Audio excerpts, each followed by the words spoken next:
I'd now like to welcome our project leader, Colin Worthington.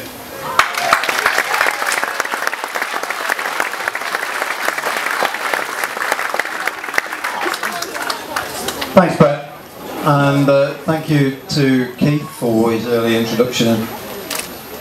Ladies and gentlemen, and members of the club, and special guests here today, this really is an honour to be in front of you all, and thank you for attending what is a fantastic day for Kewford Eagles Football Club and also for the community around. It wouldn't be right if we didn't thank everybody from inside the club and from outside the club who've made a fantastic contribution today. I know Keith has already mentioned the funders. I just want to emphasise exactly what they've done for us. There's been a huge amount of work that's gone into this and for the facility that we've got. Let me just start with the Football Association and the Football Foundation. We had an unprecedented amount, an award. After a long challenge of work, we had £800,000 from the FA and the Football Foundation, and the work that went in from Sir Trevor Brooking, Mark Pover, Hannah Buckley, Chad Ellison, Shelley Gudgeon, and from the Football Foundation, John Paul Considine and Lee Davis. I think for that amount of award there were only 2 clubs that had that £800,000 in 1 year, and that in itself deserves a Kewford round of applause.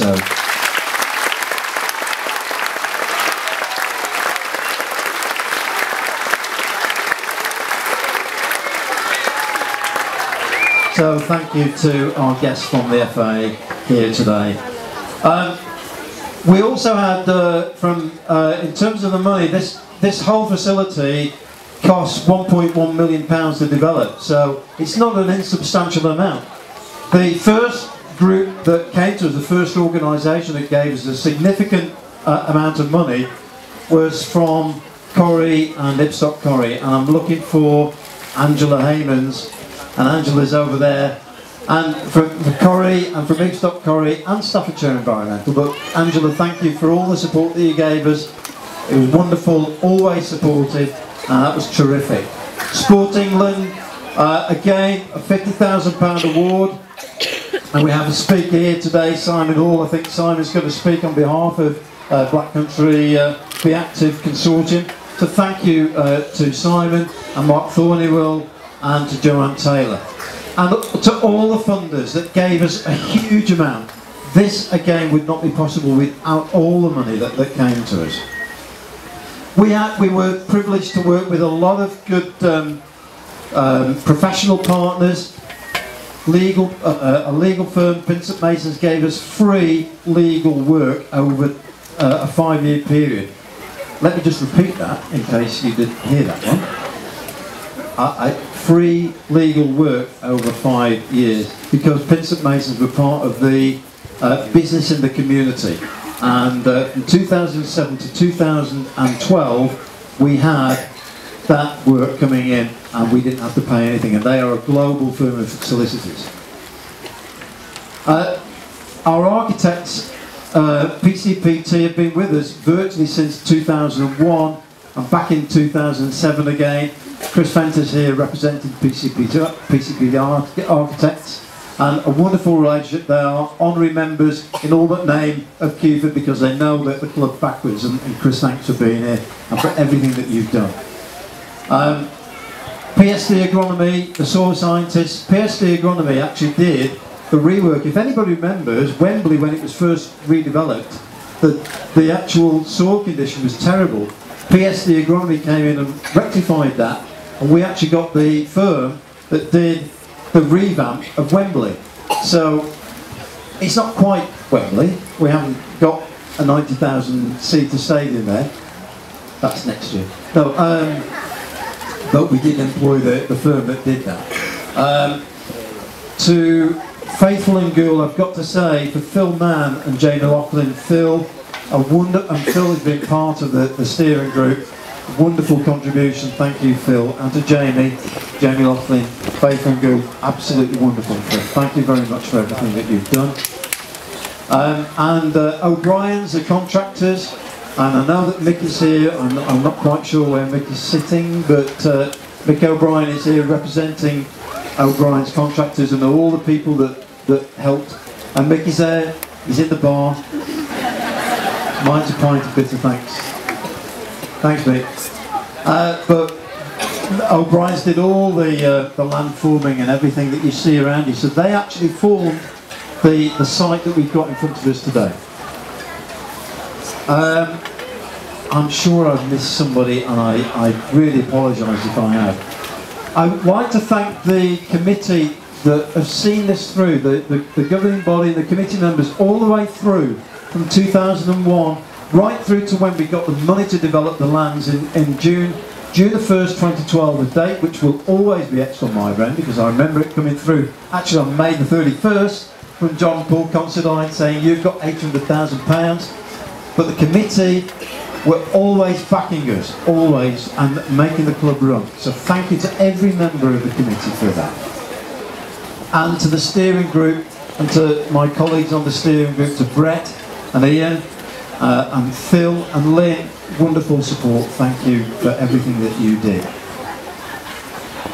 I'd also like to thank Rugby Town because Rugby Town are represented here today. They gave us the impetus, if you like. Rugby Town Juniors actually achieved their vision back in 2005-06, and we went to talk to Rugby Town and we got a lot of confidence from what they did.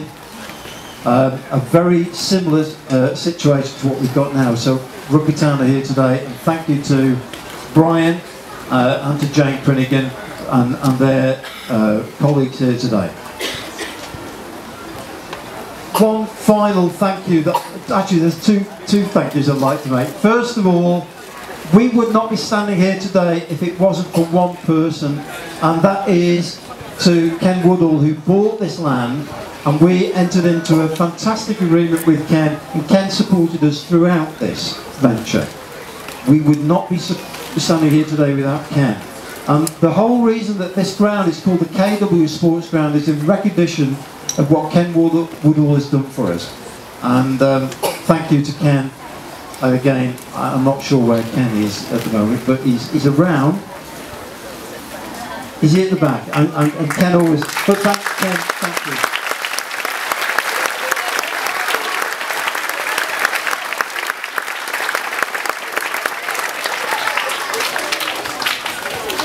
So that's 2 points that I've got when bitter, probably.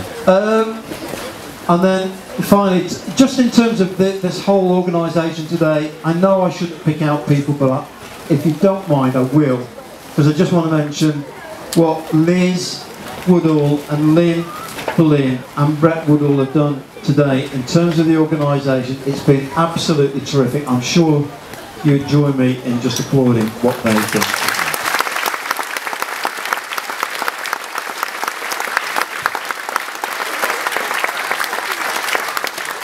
To finish off, we have, look, today is all about celebrating today and the fantastic facility that we've got, and thanking the people so much for what they've done. I know that Sir Trevor is itching to see West Ham go and thrash West Brom 10-0.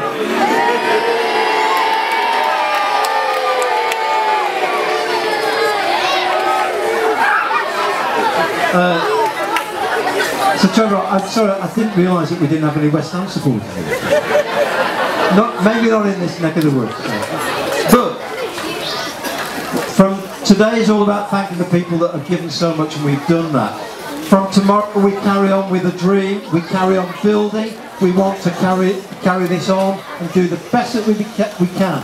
Because the people that run this club, I think, have a shared vision. That if we act together as a unified team, working together as one, then we will make this happen. And we have a solid body of people here who do that today and work for each other. We have plans there in the football development plan, which was part of the application. Hannah will remember that.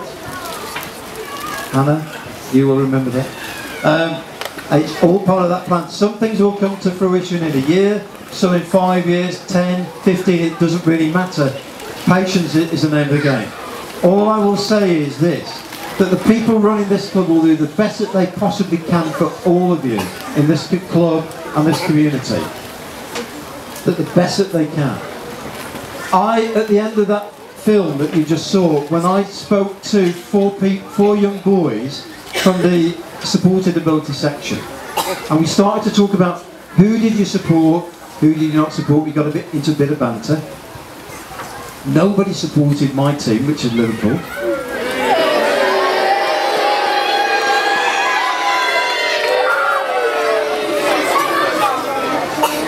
Nobody supported Man United.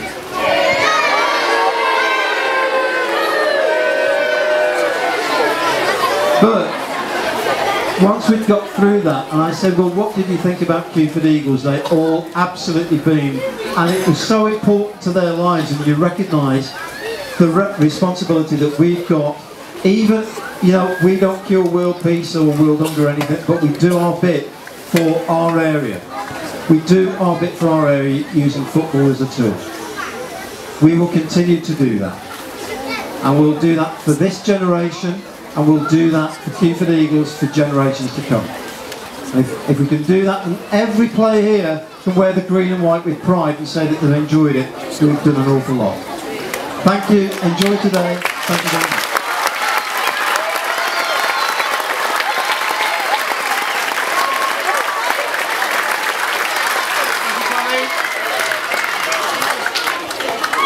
I'd now like to welcome our next guest, the Active Partnership Director, Simon Hall.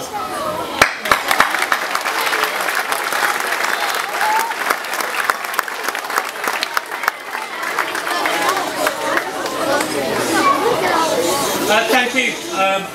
My name's Simon Hall. I'm the Director of the Black Country The Active Partnership. Our role is funded by Sport England. What do we need to do to across the Black Country to get more people involved in sport? And for all the work that we do, quite often we are asked by clubs and organisations, how do you do it? How do you get new junior sections? How can we set up a disability section? Where do we go to if we want to find out what was it like being a games maker? And 9 times out of 10 we're pointing the finger at Kewford Eagles. Go and speak to Kewford Eagles because you've got it sussed. And what you've achieved so far is amazing.